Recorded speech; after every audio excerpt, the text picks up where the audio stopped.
Final match of Toledo Villa's 4-game homestand hosting King's Hammer. 5 minutes in, Toledo keeper Mark McMillan trying to clear, goes right to Rodriguez Robles, and just like that, King's Hammer takes the hammer up 1-0. Villa responds. Other way, nice through ball to Jordi Lopez. Left foot finds the back of the net, and we are tied at 1 apiece. That gets the FC crowd back into it. A few minutes later, Toledo comes up with the steal. Lopez looking for another, but King's Hammer with the save and the clear.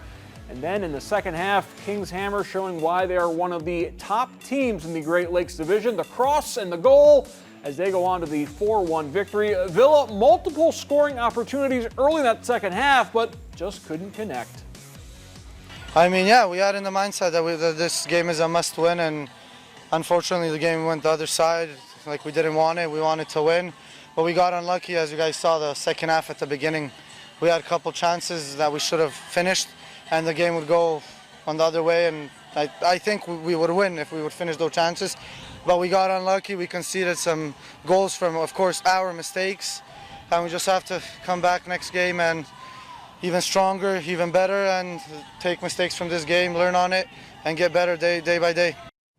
I love how soccer players always talk about luck. Other sports, they don't necessarily talk about luck. They're not afraid to talk about luck in soccer, and Chris Black and Mason Lowry are never afraid to talk about soccer either.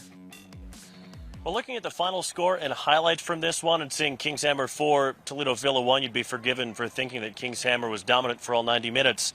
I don't think that's quite the case. In fact, I think, if anything, the scoreline really harsh on what Villa did tonight. Yeah, but what a dominating end to the game for King's Hammer. But yeah, a lot of goals left on the board for Toledo Villa. A lot of things that were going well for them as well. But yeah, so many opportunities, and you can't keep letting a team hang in there. Got to put them away a little bit and change the dynamic of the game. Yeah, that's been an issue for Villa lately. And in fact, in Villa's first 2 games of the season here at Paul Hotmer Field, they scored a combined 10, 5 against Dayton Dutch Lions, 5 more against Oakland County. Their 4 home games, 6, just 4 in 4 games. That can't continue. Yeah. Obviously, a different type of opponent today with King's Hammer being really well organized and good goalkeeping too as well. But yeah, you've got to get on that scoreboard. You got to keep going to it. After the first couple of minutes, you would be worried about the result for Villa.